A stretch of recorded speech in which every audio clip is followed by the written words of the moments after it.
then John will be secretary. Good. So basses, your turn.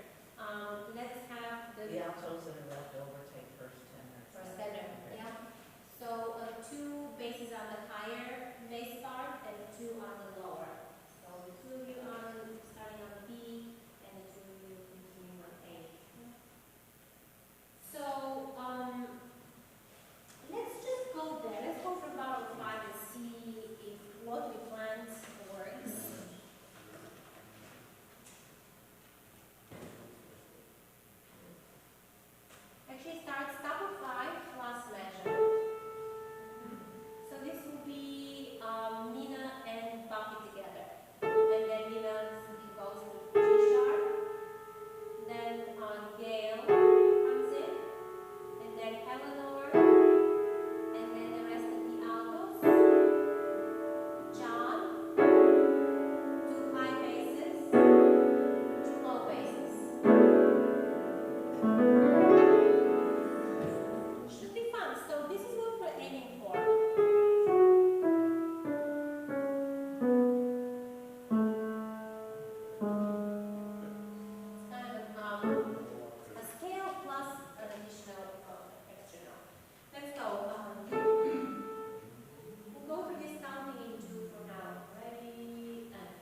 last measure.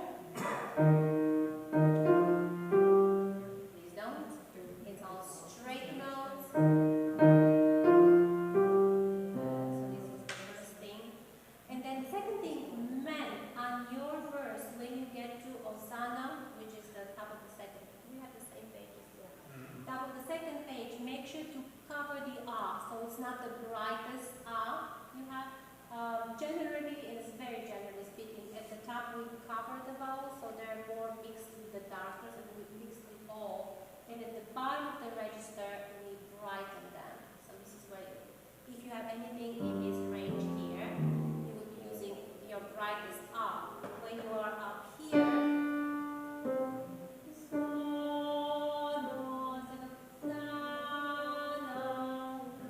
let me hear men. Hail and Hosanna, this is your verse, second verse. Yes, good.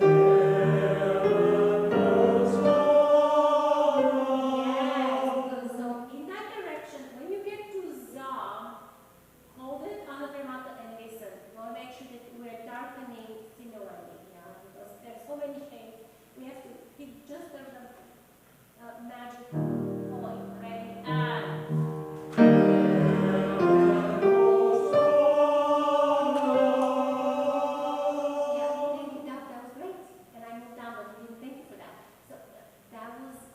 Sounded the same. Can we have the same thing with women? Hail and Hosanna, this is always sing. And.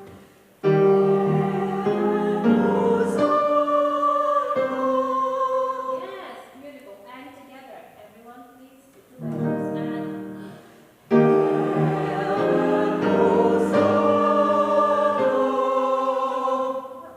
Altos, you sound beautiful on that D. And that's not a high note for any of you. So remember, connect. Man, you connected beautifully at the beginning of your verse. So keep doing that, project the text, and then careful with the vowels. We're always modifying them in some direction. Thank you. How have we done this? Reading it. I think the women should do the second verse, and men should do the third verse. And I think it's okay. we should do The verse last 1 as the last one. That's the last one. Yeah. No, it's Why okay. shouldn't the men honor the women and the women honor the Yeah, men? I like that. I like that.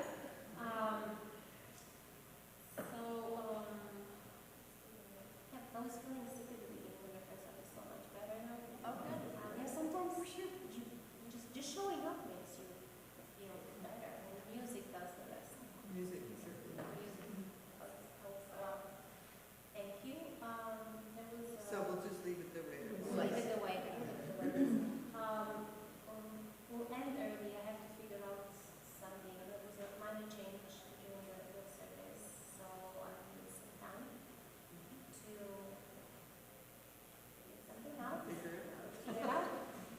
Thank you. I will see you next week, and I'll see you on the 2016 with choir, and I'll email you about that. Because Kate is rehearsing here and we was also.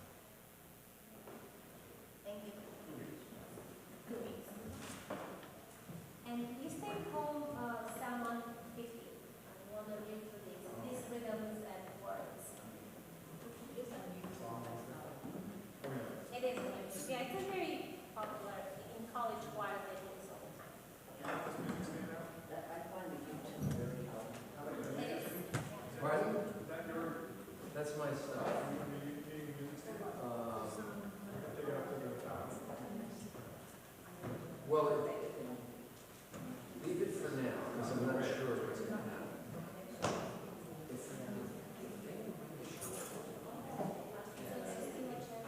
Yeah.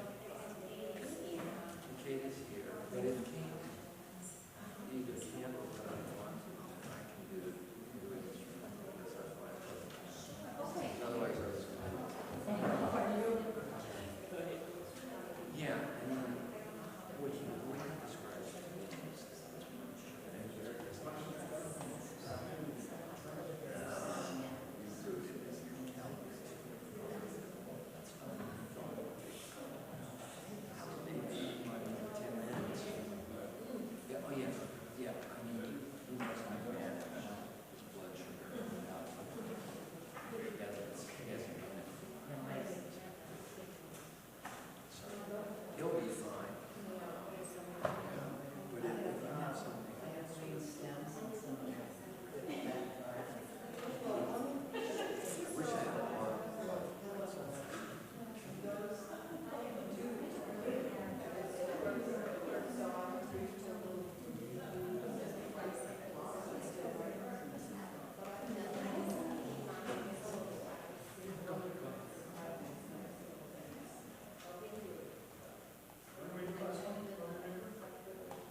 the old, electric on in here.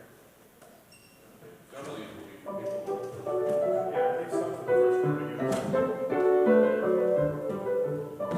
See if there's some of the, there should be a stack.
Hi, you made it. I was just practicing my poses. I'm so glad you're here. Okay? Yeah, I think I'm okay, yeah. I just had a meltdown in my pump, so it's never happened to me in 20 years. But no fix. Well, he said it is, but I'm not sure I believe him. We'll be okay. So do you want me to keep the scene? Is she rehearsing? Let me info. She might be in rehearsal, which if they don't rehearse anyways. Let's see. Oh, she's. Let's see.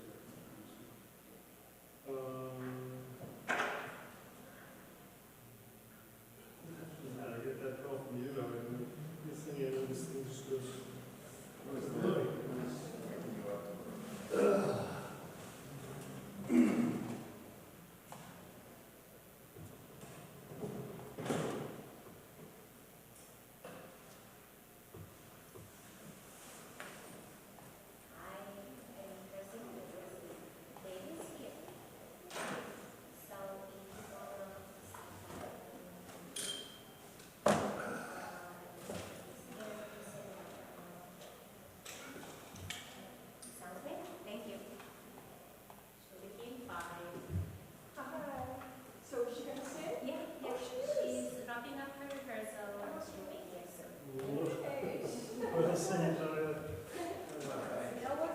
So we need a stand, there's a stand.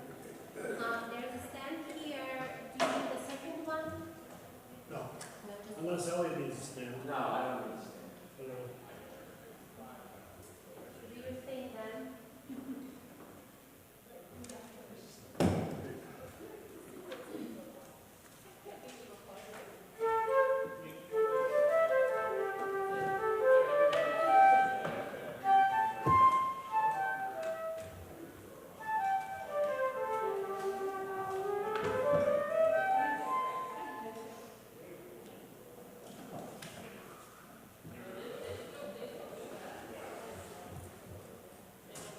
Boy, the show last night was packed. It was every single seat taken. It was dynamite music. It was really Oh, great. blues. Oh yeah, I did.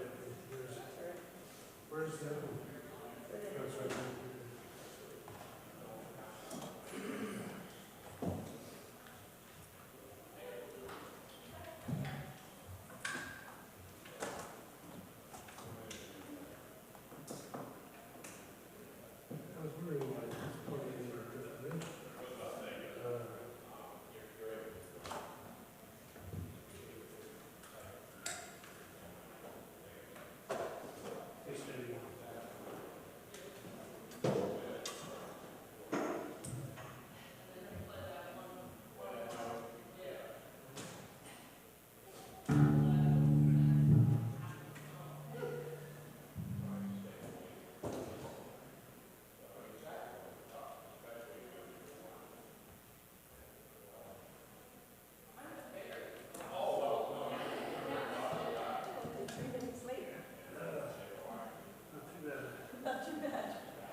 Because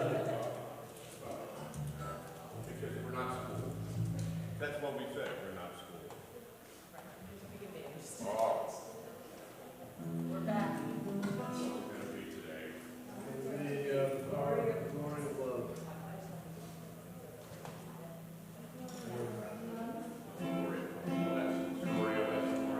Yep.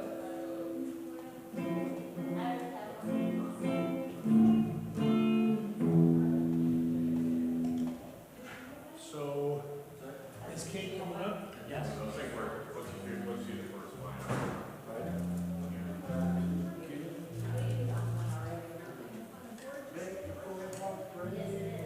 What's it mean? F. That's it. You got That's the story. That's the glory of God. What's the bridge?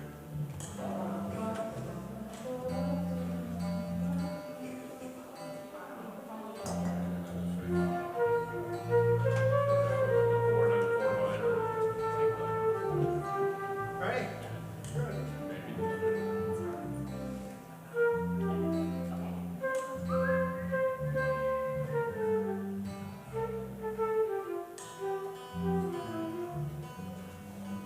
Amazing how quickly this gets out through. Perfectly two when I left.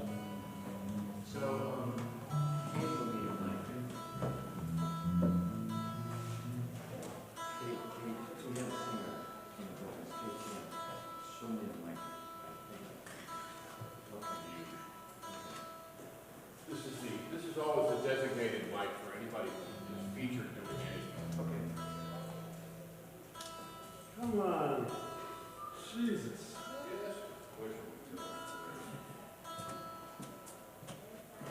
Our chalice has disappeared.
over there? Sure. Okay,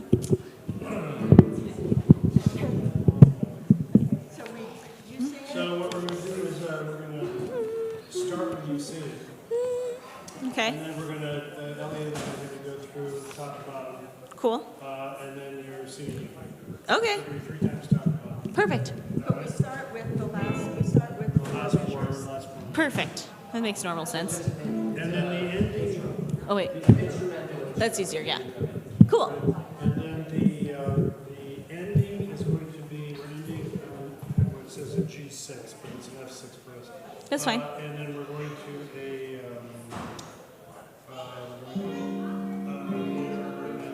it's sort of ending the same way we start. Okay. Praise, it's the story of, it's the glory of love, and then we just. Cool. All right, we got it. Okay, here we go. We'll wing it.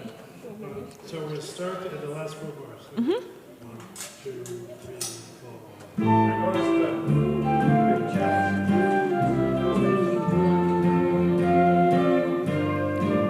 You've gotta give a little, take a little, and let your poor heart break a little.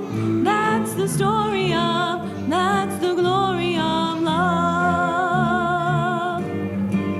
You've gotta laugh a little, cry a little, before the clouds roll by a little. That's the story of, that's the glory of love. As long as there's the two of us, we've got the world and all. I don't know the tune.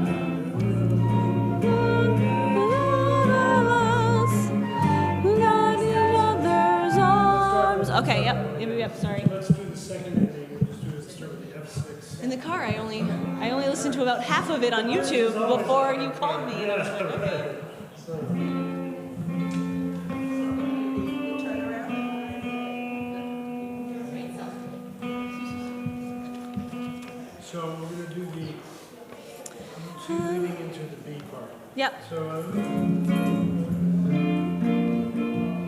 maybe you could help her with the melody of the bridge. Be heard. Could you help her with the melody? Yeah. Yeah. I love it. Let's do A. Oh, you can't hear me. Okay. That was mine. That's why you're not supposed to have it in the... Sorry. Got something to mop it up. Okay, let's do A, start to do the second A. Okay? Second A. Second A. Okay. Yeah. You've got to laugh a little. 2, Yeah. 3, 4, 5.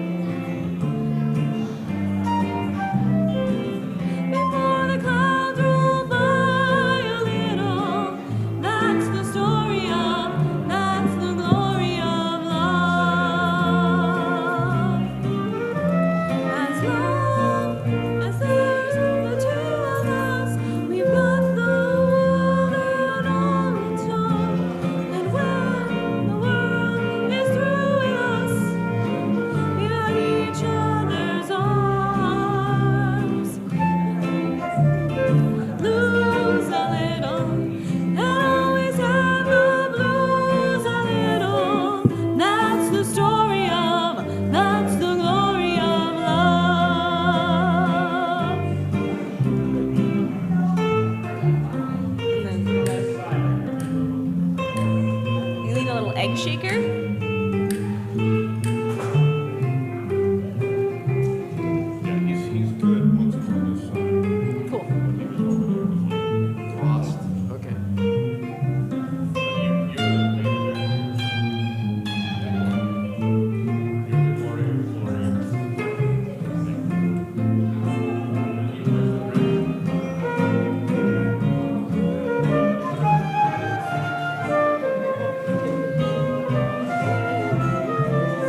trying it. No, it sounds great.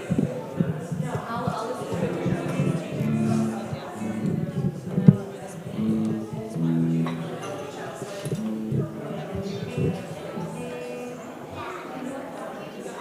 Yeah, well, yeah, it's they talked about it, so it's important.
Welcome to First Parish in Needham. We are a Unitarian Universalist congregation founded in 1711. We are a green sanctuary committed to any and all principles that promote a balanced and sustainable relationship with our planet. We are a welcoming congregation, opening our doors and hearts to people of all sexual orientations and gender identities. We strive to extend this welcoming spirit to people of all backgrounds and identity groups. We are now a Level 2 sanctuary supporting congregation, supporting immigration justice and anti-deportation efforts. My name is David Menard, and I've been a member here for almost exactly 40 years, and I've had the pleasure and excitement of working on the Budget Drive Committee for the last few years. And so I extend this welcome from my fellow committee members, Eric Bailey, Joyce McGovern, Sally Fritsch, and of course, Reverend Katie. But more about the budget drive and our kickoff in a minute. This might be your first Sunday at First Parish, or you might be closing in on many decades with us. To all of you, we say welcome.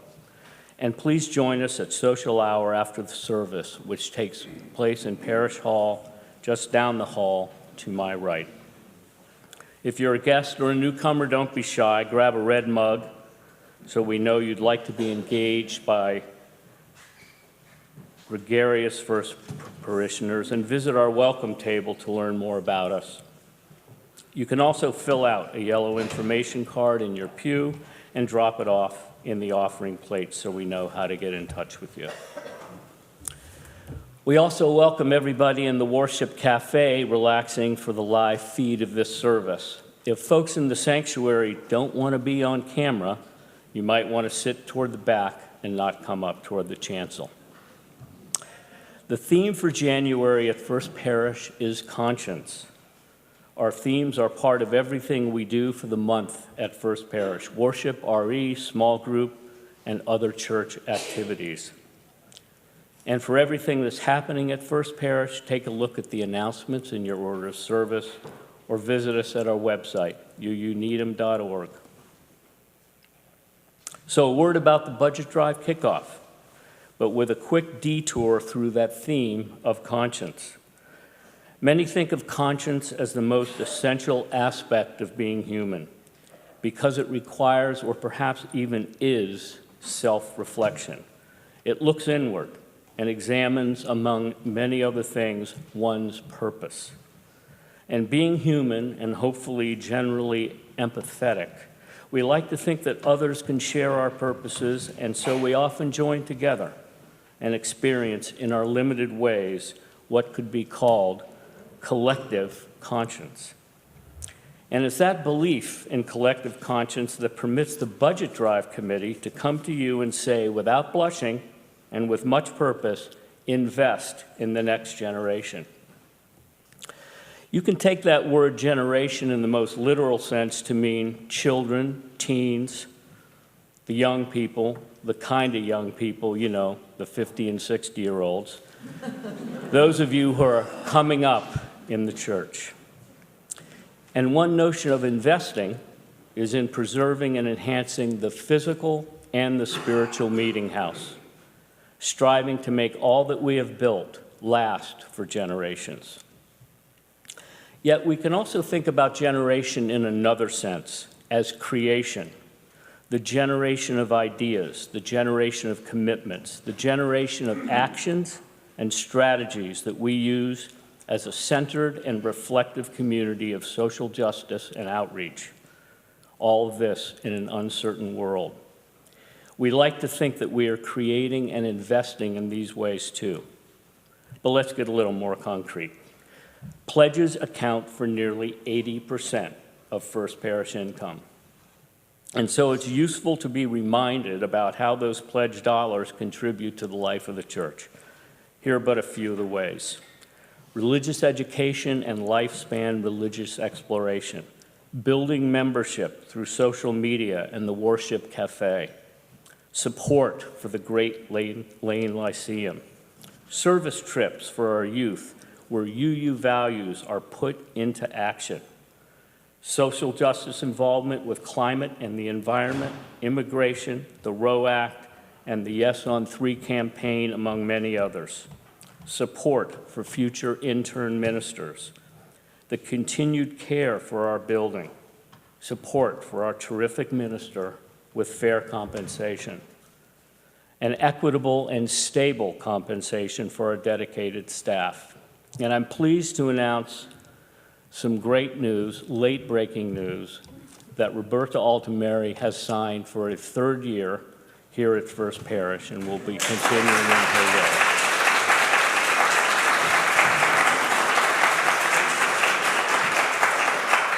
Hot off the press. We do reach out in other ways to add to the income of the church, including several important pending grant applications. We're indebted to Homegrown, and we love our auction. Our renters remain vital resources for cash flow, but once again, pledge dollars account for nearly 80% of our income. But here's some more great news. We're very excited about a matched giving incentive for this year's drive. Just like fundraisers you've heard on places like NPR and GBH, and due to the amazing generosity of a First Parish family, we will match any increase you make over your last year's pledge. Now, because of the math involved, Eric Bailey probably should be the guy up here explaining it, but I'm going to give it a try. If you pledged $2,000 last year, and this year you pledged $2,500, Eric's getting anxious now, that $500 increase will be matched by our donor family. The total amount donated for matching is $12,000. So as they say, do the math. If we can match that number with increased pledges, that's $12,000 into our general fund for this drive, plus $12,000 into the endowment. So if your daughter or son asks you, Mom, Dad, moms, dads, how did you invest in the next generation at First Parish? And you said, in good conscience, I raised our pledge and got it matched. Well, you gave the totally right answer and a perfect pledge. But do it soon. Your pledge letter will be arriving this week, and some of you will see that you're receiving a challenge pledge. It's explained in the letter, and it's another way we're exploring our commitments to First Parish and the budget drive. You can visit the pledge table today. Eric's going to be there, and you can talk about your pledge. Or you can always pledge online at youneedem.org. If you need more budget and pledge information, there will be 2 pizza dinners, one on January 26th at 6 p.m., that's a Sunday, and another on February 11th from 7 o'clock, that's a Tuesday. Kids, of course, are welcome. Everyone, thank you for helping to create and to sustain and to invest in all that we have built and are humbly grateful for. And remember, give until it feels good.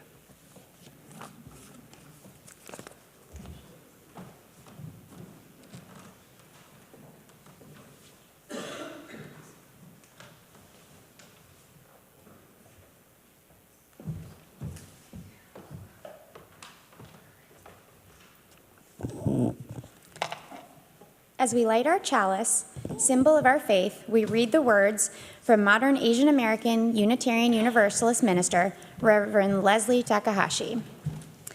To worship means to consider that which has worth. Today we consider, with gratitude, the many gifts of this community. The opportunity to be affirmed in who we are and to offer that affirmation to others.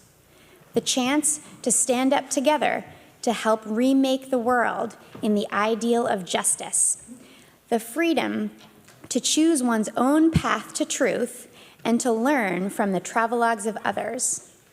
The space to expand one's own spirit and to reconnect after busy or humdrum weeks with the sustaining truths of one's life.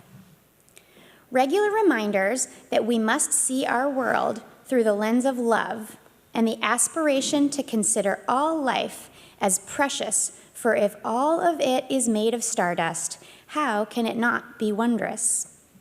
So this morning, let's welcome all of these gifts with gratitude, for they have been paid for with many currencies.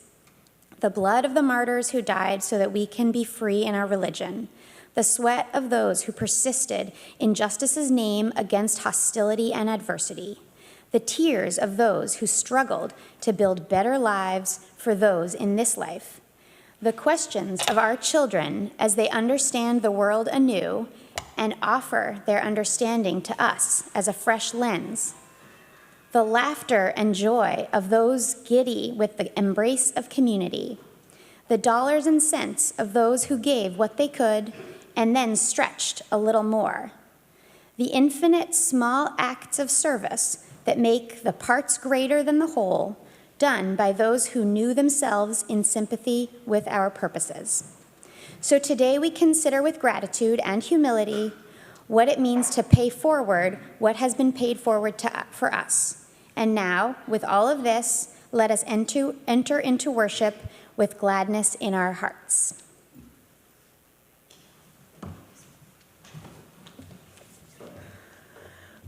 Our opening hymn, Enter, Rejoice, and Come In, was written by 20th century composer Louise Raspuni, who based the first verse of the hymn on Psalm 100. We'll be singing the first 3 verses today. Please rise in body or in spirit and join in singing hymn number 361 in your gray hymnals, Enter, Rejoice, and Come In.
We will now read the covenant together. It's inside of your order of service. We gather as a loving community to encourage and comfort one another. We gather as a firm community in support of each other in our search for spiritual truth. We gather as a service community to live our beliefs through action and care for the world.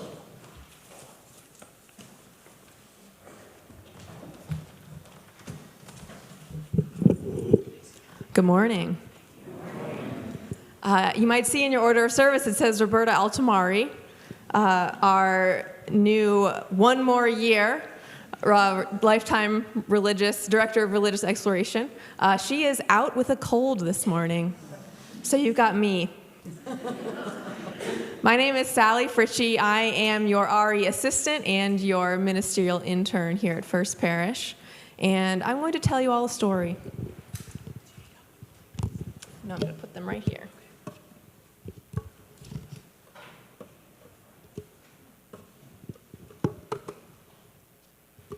It's a story about money. It's also a story about conscience. So this is a story about a kid. Let's say the kid's name is Jordan. And Jordan got some money for Christmas. Does anyone else ever get a check from a loving and distant relative who just wants to give you something, to give yourself a little treat for the holidays? Jordan was very excited about getting a little bit of money for Christmas.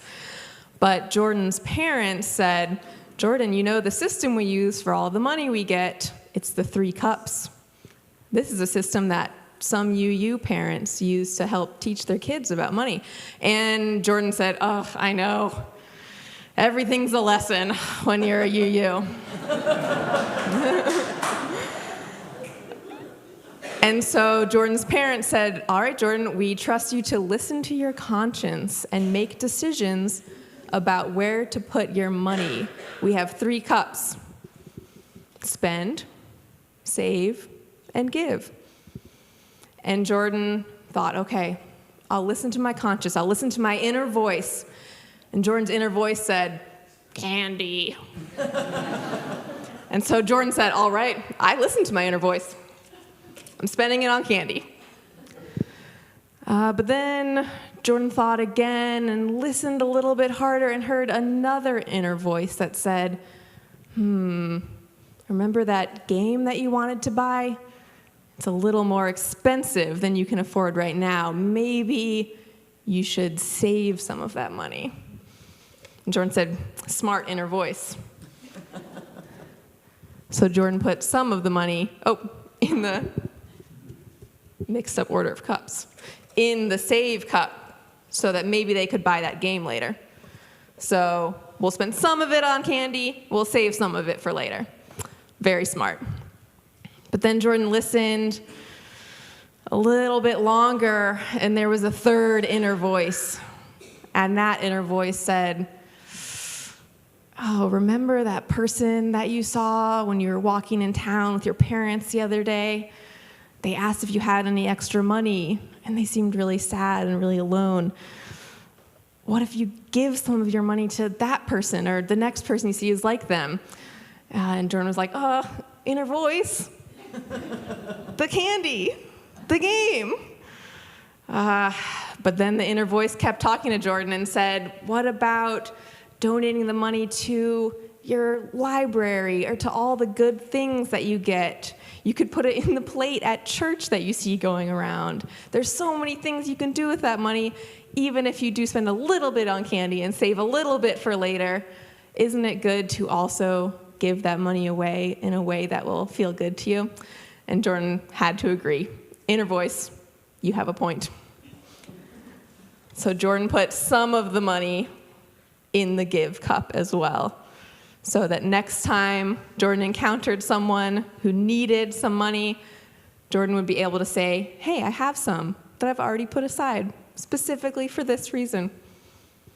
And Jordan went to their parents, and their parents were like, we're so proud of you. What a little you. And ultimately learned a very important UU lesson about listening to your inner voice takes practice. It takes time. It's a little more complicated than just doing the first thing you hear when you start reflecting on what the right thing to do is. And that was a very important lesson. The end.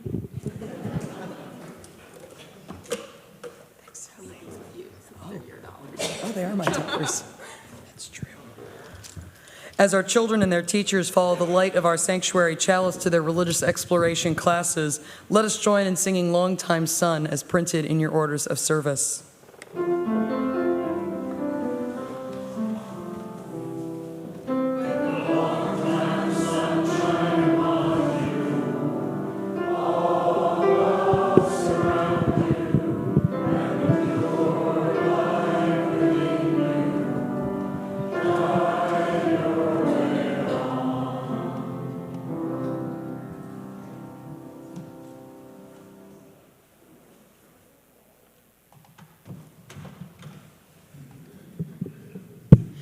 We've now come to the time during our worship service when we share joys and concerns that are very close to our hearts and to our lives. If you have something to share, I invite you to please come forward, light a candle here, and then state your name and briefly describe what is on your heart. In the worship cafe, all are welcome to quietly offer a stone and write your joy or concern on a slip of paper, which the pastoral care team and I will see at a later time with your permission. I also invite you, if you would like to speak in a more private setting, to reach out to our Pastoral Care Associate of the Week, Gail Lehman, who's just over here, or you could speak with me privately after the service. So please now, come forward.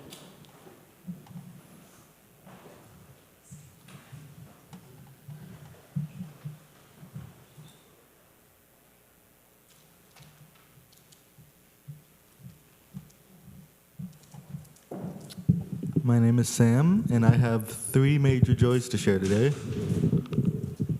One, I recently went to what's called Bagley, the Boston Alliance for Gay and Lesbian Youth, and had a great time, and I will definitely be going again.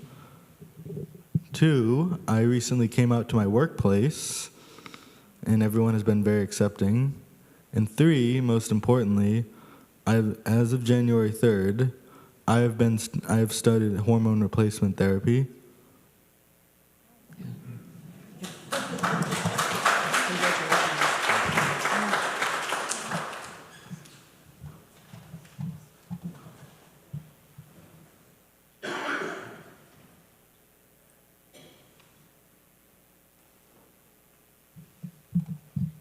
My name is Judy Hadrick, and this is a candle of concern for 2 of my friends.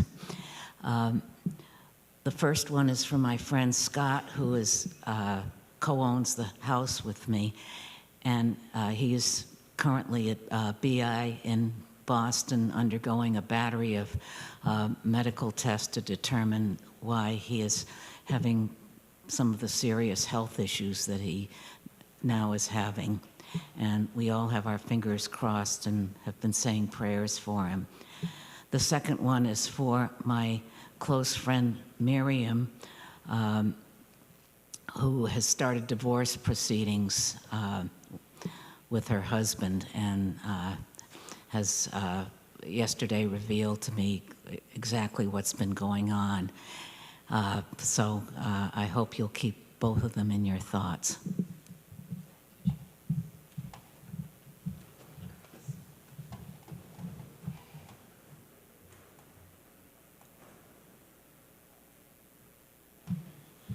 Hi, I'm Chris Payhood. This is a candle for my brother-in-law's brother who passed away back on December 2nd. He was also a friend of mine since we were 5 years old. Neil Canny. Will celebrate Neil this afternoon from 3 to 7 in Parish Hall.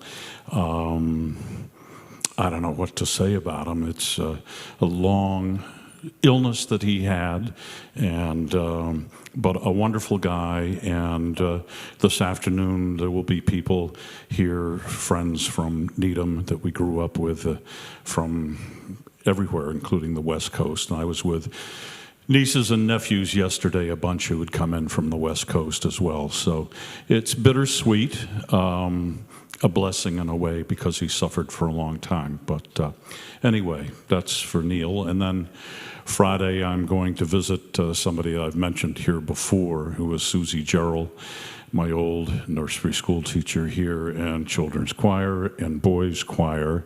And she's doing better now. She's in an assisted living place. And so I'm looking forward to going down and having dinner with the family on Friday. And Susie and I will probably play a few tunes at her assisted living place as well. So that's always good news.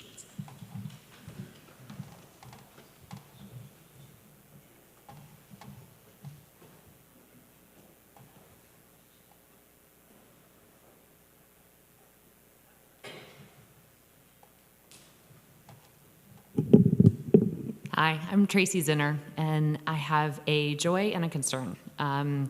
Today is my mother's birthday, and many of you know that she has battled with 4 different primary cancers and is in remission and doing really well. So it's quite a joy for her. And then my concern is my younger cousin Holly, since November, has had kind of 3 major life-altering events all collide at once. She had a scandal that happened in her job, and she's sort of been thrust into taking over as a CEO of a company, not expecting to have to do that. Her 6-year-old son has been diagnosed with a large spinal tumor and is getting ready to have surgery at Children's Hospital, and she was diagnosed with breast cancer this week. So keep her in your thoughts.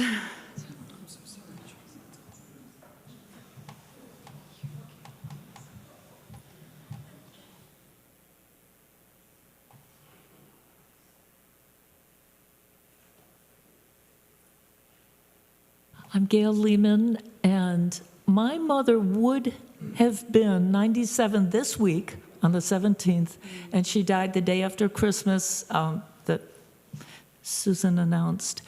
And I am at peace, and she's at peace. I will miss her. She had a wonderful life, and she was ready. And I thank you all for your cards and your thoughts. Thank you.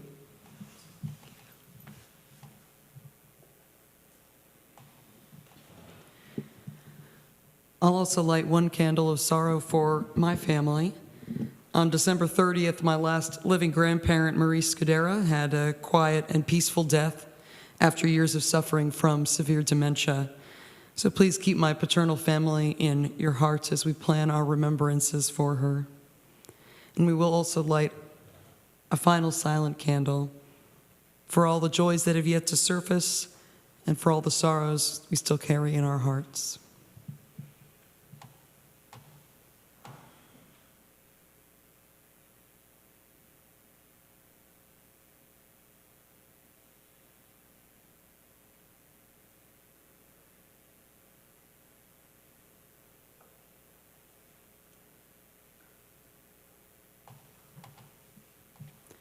Will you join me in the spirit of prayer? Dear Spirit of life and love, who we know by many names and through many ways, we are thankful for this time of celebration, comfort, and community. And we pray that through learning, worshiping, and serving together, we will grow to embody our shared values and faith of Unitarian Universalism. In particular, this morning, we seek to rejoice with those who have shared a joy for new community, acceptance, and next steps on the journey, for our longtime elder friends from church, and for birthdays and cleaner bills of health. And we also seek to remember with sympathy those who have shared a sorrow or a concern, for our friends wrestling with health issues and family struggles, for our family members weighed down with multiple challenges, and for our grief at the deaths of family members after long times of suffering or illness. May we express the spirit of love by sharing our deepest selves and caring for one another in such times of difficulties and celebrations. We pray to always be mindful of the struggles of those around the world who suffer from prejudice, poverty, violence, disaster, illness, and environmental degradation. While here in Greater Boston, we are managing our own very real disappointments in our local sports teams. Our attention is also drawn outside the boundaries of our Commonwealth to troubling and deadly developments in our country and around the world. We hold in our hearts our national political leadership, praying for truth and justice, that it will be served through the congressional impeachment and removal process. May the truth be clear and understood, and may just next steps be determined and followed. We also hold in our hearts all those impacted by the United States assassination of Iranian Major General Qasem Soleimani, from family members to officials to civilians to service members. And we rededicate ourselves to the work of nonviolence and peacemaking in a world where violence and destruction seem too often to be the official answer to many problems. And lastly, we hold in our hearts all those affected by the deadly bushfires in Australia that have destroyed both human and animal habitats alike across that nation. We recognize that in our own country, too, extreme weather from storms to earthquakes have touched many communities this past week. We pray that the devastation is contained soon, and we resolve to continue our efforts to combat climate change through our individual efforts and communal advocacy. We acknowledge that we sometimes fall short of our spiritual values, and that shared religious community and individual reflection can help us become the best we can be. Now we will take a quiet moment together with the ringing of our singing bowl to reflect, to remember, and to rejoice.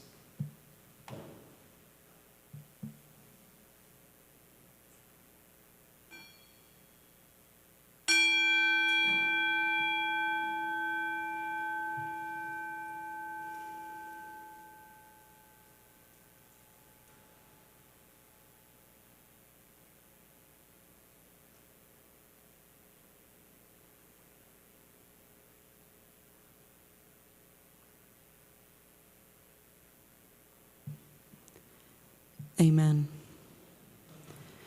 Remaining seated, let us join in singing our meditative response. It's the second verse of the hymn, Blessed Spirit of My Life. The words are printed in your order of service or found in your hymnals at number 86.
Our responsive reading this morning comes from 20th century Euro-American UU minister and hymn writer, Reverend Vincent Silliman.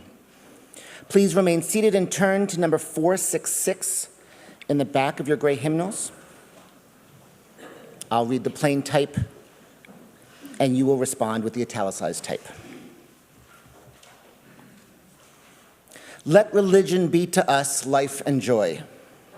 Let it be a voice of renewing challenge to the best we have and may be. Let it be a call to generous action. Let religion be to us a dissatisfaction with things that are, which bids us serve more eagerly the true and right. Let it be the sorrow that opens for us the way of sympathy, understanding, and service to suffering humanity. Let religion be to us the wonder and lure of that which is only partly known and understood. An eye that glories in nature's majesty and beauty, and a heart that rejoices in deeds of kindness and courage. Let religion be to us security and serenity because of its truth and beauty, and because of the enduring worth and power of the loyalties which it engenders. Let it be to us hope and purpose, and a discovering of opportunities to express our best through daily tasks. Religion, uniting us with all that is admirable in human beings everywhere. Holding before us the prospect of a better life for humankind, which each may help to make actual.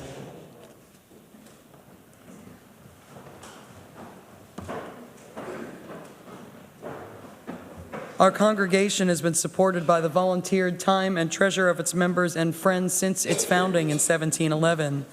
This is the time in our service when we ask for all of you, the modern stewards of the church, to give generously out of the blessings you've received in your life.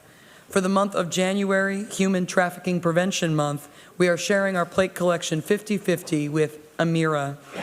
Amira was founded in 2009 and is the only accredited Tier 3 safe house in all of New England. It is recognized as a national leader in the recovery of women who are survivors of sex trafficking. Amira currently serves 16 women at a time through its residential program in safe houses in Massachusetts and Connecticut. They also serve survivors through ongoing support groups and offer community education about how to identify human trafficking situations. If you're putting in a check for your annual pledge for 2019 to 2020, please note that in the memo line, all checks should be made out to First Parish in Needham. If you are a visitor or a guest here this morning, please know that our worship is our gift to you, and there is no obligation to contribute to the offering. Thank you for supporting the ministries of this congregation. The offering will now be generously given and gratefully received. In the worship cafe, may the basket be passed, and here in the sanctuary, may the ushers please come forward.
When I worked at a charter school in Boston, one of my teens had a dear friend who just couldn't seem to stay out of trouble.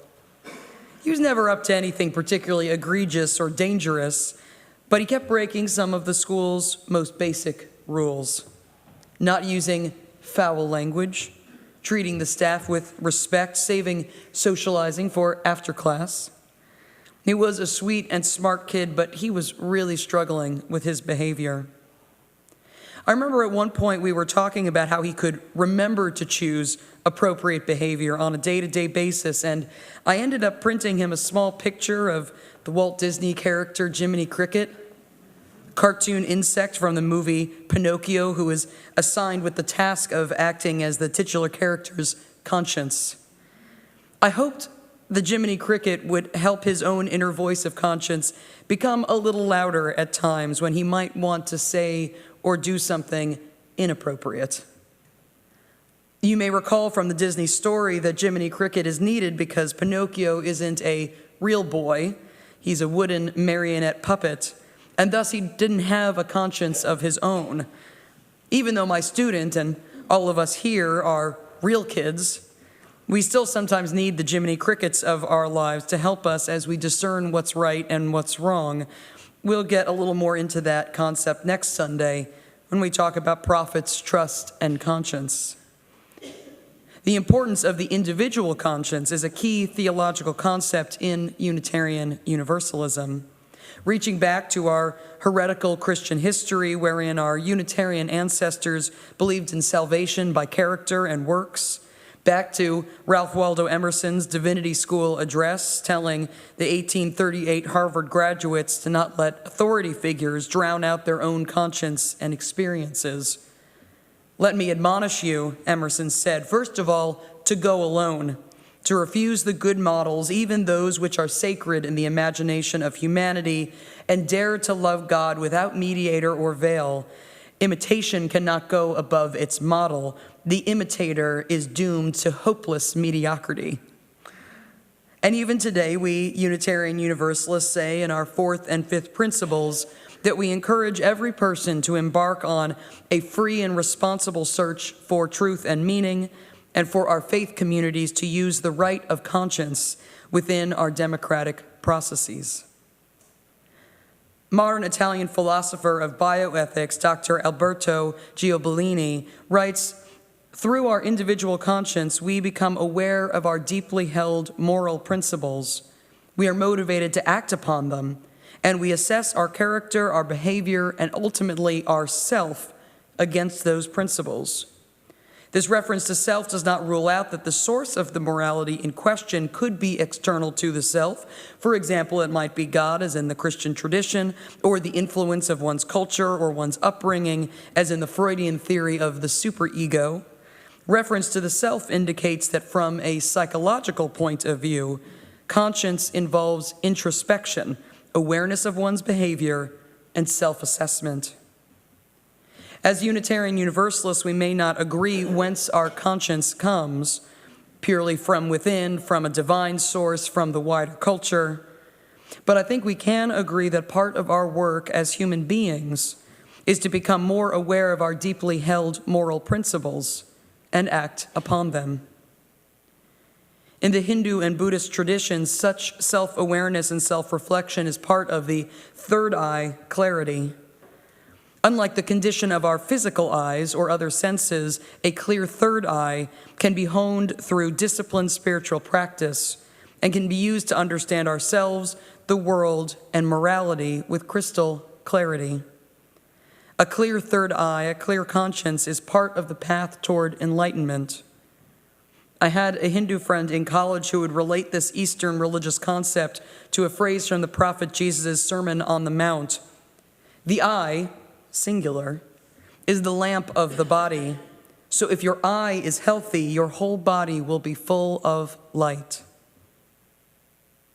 I can't tell you what your conscience is calling you to do, but there are many common spiritual practices that help make our third eyes healthy, that help us hear our conscience more clearly. Such self-reflection can happen in a daily meditation practice, letting our thoughts and feelings bubble up so we may observe them and let them pass with mindfulness. It can happen through more structured prayer or journaling, with reiterating our most closely held values and reflecting on our behavior. It can happen on a quiet journey or rest in nature, reconnecting with ourselves and the earth that sustains us. It can happen while creating art. These kinds of quieting spiritual exercises help us practice listening to the voice within. And for some of us, the spiritual practice of sacred dialogue, deep and trusting conversation with friends and family, can act like Pinocchio and Jiminy Cricket during times when our inner voices get lost in the din of day-to-day life. First Parish is one place where many of us gather to reflect on our values and on our past conduct and hopes for the future. We're not telling each other what our individual consciences are saying, but offering ideas based on the call of our own inner voices and the ethics of our faith tradition. First Parish's former intern, modern UU minister, Reverend Sarah Kim Millspa, writes about one cornerstone of our faith's ethics. We are immersed in a culture that's deeply corrupted by selfishness, greed, and oppression-born privilege and fear. It's all too easy for us to justify the dehumanization, ostracization, and suffering and death of others. It's all too easy for us to devalue some humans or some beings' lives and feel somehow like we're still good, upstanding, moral people. Religion, at its best, and our Unitarian Universalist faith calls us to honor that which is sacred in each person. This can sound mundane, but it's very radical, revolutionary even. Each person sacred, each person worthy. Accepting this on faith changes how we live. It is one of the purposes of our religion to remind us, contrary to dominant cultural narratives, that every person has inherent worth and dignity, and that our earth is interdependent and precious. When we struggle to hear our inner voices, friendships in our faith community can remind us of such essential values. It can be so difficult to filter out cultural messages that are counter to our consciences and our religion's ethics. And we need ethical clarity to be confident in our conduct and bold in our public actions. In a speech against the war in Vietnam, Black Baptist minister and civil rights leader, Reverend Dr. Martin Luther King Jr. reflected, "Someone said to me not long ago, it was a member of the press, 'Dr. King, aren't you hurting the civil rights movement because you're involved in this controversial issue of taking a stand against the war?' And I had to look with deep understanding of why he was raising the question and with no bitterness in my heart and say to that man, 'I'm sorry, sir, you don't know me. I'm not a consensus leader. I don't determine what is right and wrong by looking at the budget of the Southern Christian Leadership Conference, nor do I determine what is right and wrong by taking a Gallup poll of majority opinion. On some positions, cowardice asks the question, is it safe? Expediency asks the questions, is it politic? Vanity asks the question, is it popular? But conscience asks the question, is it right?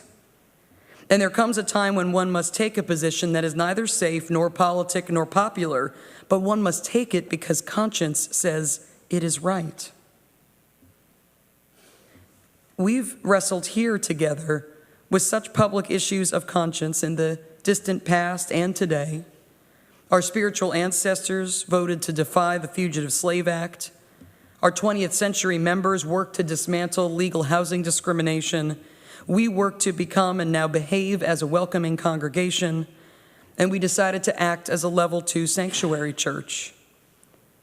And unless we have really deluded ourselves or muffled our inner voices, our conscience lets us know when we're not doing the right thing, which can be both doing something wrong and doing something that's not all the way right. We know that collection of feelings, regret, guilt, remorse, unease. It left a bad taste in my mouth. These are unpleasant feelings, but very useful if we give them the amount of attention they deserve, long enough to determine if they're communicating to us that we're out of alignment, or if those feelings are rising out of peer pressure to do something we know isn't right for us. As one church member described it to me from a small group meeting, the negative feelings of conscience are guardrails for our behavior. And because today is the kickoff of our pledge drive, I must make a brief remark about the inner voice and guilt and guardrails and how it all applies to money. In the latest edition of the UU World, UU lay leader Rachel Burlock wrote, "The culture of shame and silence surrounding money extends to our spiritual spaces. Money is not something we often discuss in church, except during the pledge season or when we're fundraising for a specific goal. But as people of faith who believe in justice and fair dealing and empowerment for those disempowered by unjust systems, if we can get over our shame and silence about money, what kinds of change can we manifest in the world? If we can reframe our perception of money and see it as a tool to help us build a just society, what more can we accomplish? Money is a tool, and managing it is a skill you learn like cooking or gardening. Since money is a tool, shouldn't we use it to live out and embody our deepest values? I grew up entirely on the East Coast and have spent over a decade in Greater Boston, and Burlock's words ring true for me. There is a culture of shame and silence around money, and it's harder to use money as the tool it is if we feel badly anytime it's brought up. David Menard and the rest of the budget drive team aren't trying to shame us when they talk to us about how the church requires money to run.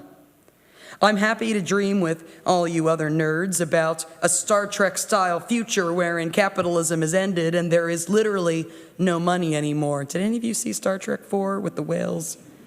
Captain Kirk's on a date and he can't pay for it because he doesn't have money. He doesn't have any money.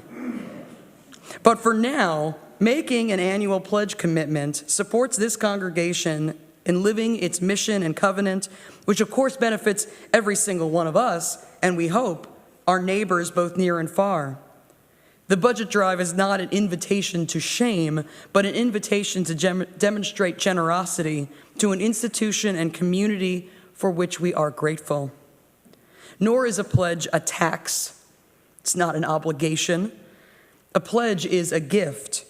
And as we know from the holiday season, giving and receiving gifts feels good. Our conscience helps us feel good when we do right by our church, by our family, our friends, and our neighbors, those close to us and strangers, through kindness, charity, and activism. How and where we give our money is one avenue for exercising the call of our conscience to support a faith community that strives not to rely on public opinion and Gallup polls, but on what our collective conscience tells us is right. Modern multiracial UU minister and military chaplain Reverend Rebecca Savage writes, "Spirit of life and love, may we perceive the needs that arise around us like a clarion call of love. May we recall with audacious hope the words of 16th century German theologian Martin Luther, even if I knew that tomorrow the world would go to pieces, I would still plant my apple tree." The world does feel like it's going to pieces and has felt that way for a long time. Yet we still plant ourselves here at First Parish with branches and fruit extending out into the wider community because our inner voices tell us to be stewards of hope, peace, and love. May we each practice listening carefully to our consciences, and may First Parish remain a community where we find courage and companions on the journey. Blessed be, and amen.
As we close our worship today, please know that all are welcome to a social hour of food and fellowship in our parish hall. As noted in our welcome, you'll find the budget drive team ready to talk with you about your pledge, our dreams for next year's budget, and the $12,000 incentive match that's happening this year. You'll also find the welcoming congregations team with a photo booth set up so that First Parish can participate in the second year of a trans-organized social media campaign to disrupt the narrative that religious people are anti-trans. It's called Transphobia is a Sin, hashtag Transphobia is a Sin. Please get your photo taken with your family, friends, and our signs and props to participate. For all newcomers and visitors who wish to know more about First Parish and might be interested in formally joining the congregation, please join me and folks from the membership committee downstairs in the parlor for our Newcomers Cafe in approximately 20 minutes. We'll also have our grief and loss support group meeting downstairs at 12:15. Please take a close look at the announcements in your order of service for upcoming events here at First Parish. This afternoon, as Chris spoke to us about in candles, we are hosting the memorial celebration for Neil Canny at 3 p.m. And at 3:45 in the parlor, our Social Action Committee is hosting a gathering to watch the webinar launch of the UUA's campaign to UU the Vote in 2020. If you're interested in engaging in the election with your friends from First Parish, please do attend. As we extinguish our chalices, please join me in reading the words printed in your order of service from Unitarian Universalist Minister, Reverend Elizabeth Selle Jones. We extinguish this flame, but not the light of truth, the warmth of community, nor the fire of commitment. These we carry in our hearts until we are together again.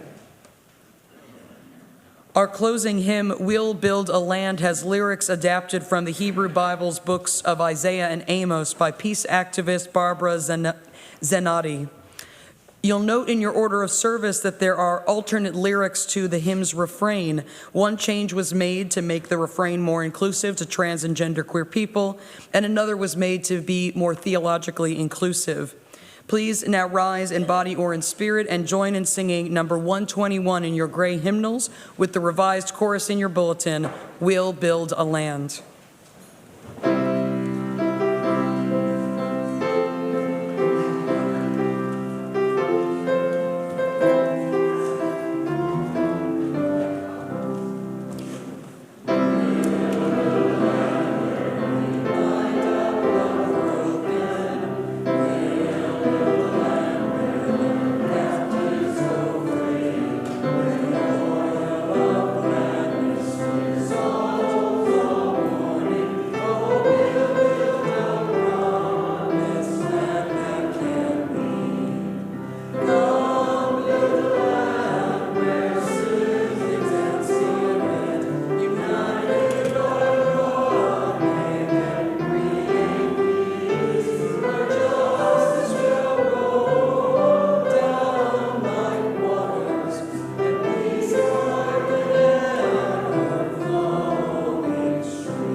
Take these words adapted from Black civil rights theologian and educator, Reverend Dr. Howard Thurman, with you today as a benediction.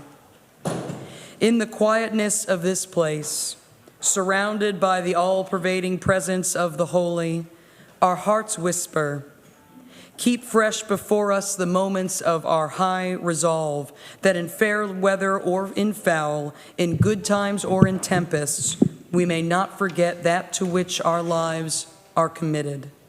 Our service begins when our service ends. Blessed be, and amen.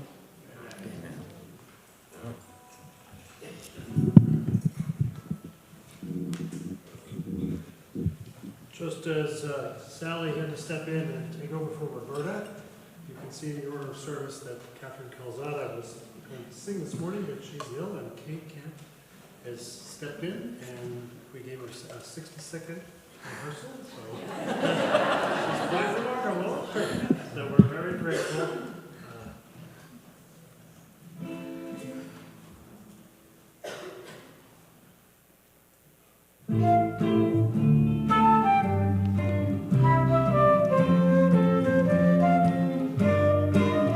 You've gotta give a little, take a little, and let your poor heart break a little.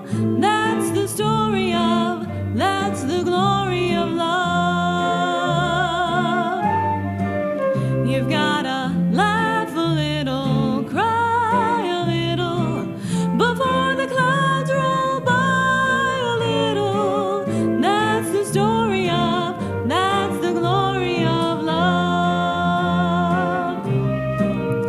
As long as there's the two of us, we've got the world and all its charms. And when the world is through with us, we've got each other's arms. You've gotta win a little, lose a little, and always have the blues a little.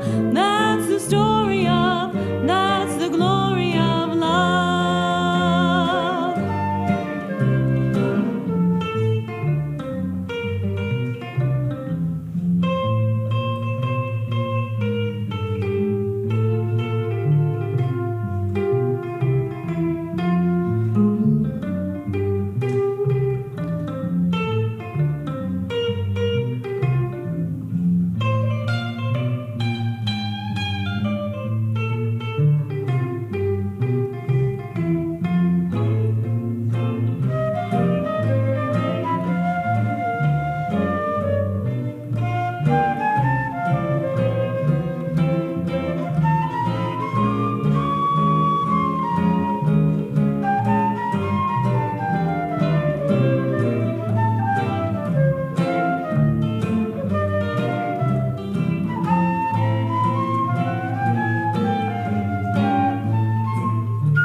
would you think you sit there?